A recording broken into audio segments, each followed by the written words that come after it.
I think that the ingratitude that it demonstrates to suggest that the American dream is dead in a time of unique prosperity in human history, where the poorest people in our society have the best technologies available to them, literally in human history, where you have a magic machine in your pocket that you dial, you hit a button, and a good arrives at your door for a cheap price inside of 24 hours, and you're sitting there going, the dream is dead. I mean, we have these things that are time machines. They're called airplanes. Fly to other places on Earth and spend like 5 minutes there, and you realize just how much the American dream is not dead. And I think that politicians on all sides of the aisle, this does make me angry. I think politicians on all sides of the aisle have an interest in lying to the American people about this, because there's this mentality that if I tell you that the American dream is dead, then only I can save you. Only I have the ability to come in and rescue you from this crisis that has been created for you. When the reality is the steps toward success in a free society are the same as they always were. Take responsible action.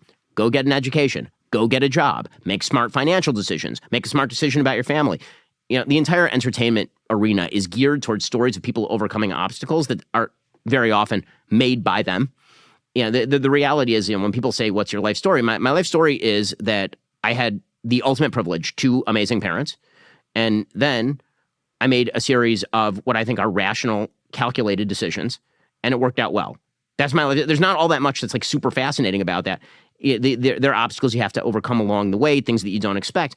But this sort of idea that you can take all the right actions and that there is no correlation between that and success is such a lie, and it's a malicious lie, and it teaches people not to take the actions. It enervates them. It makes them feel like if I do all the right things, there's no point to it. So what's the point of doing? Because doing the right thing is actually harder than doing the wrong thing. And I think politicians lie about this all the damn time. I think it's ugly. I think it's hideous. I think that it kills the American spirit. The American people are a people of pioneers. That's what we are. That's why we all like Westerns, right?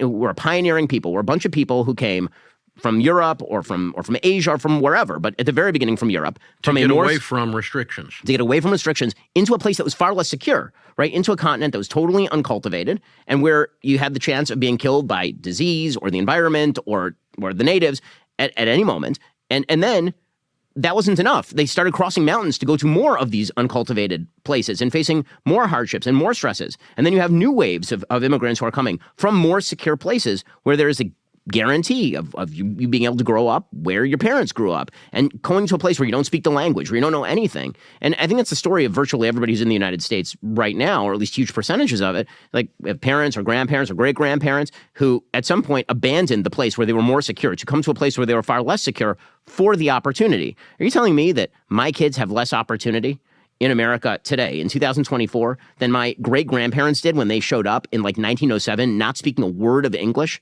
and get off the boat? And by the way, no real welfare programs, no giant social safety net. And the idea was you learn English and you do the work, and then you will get ahead.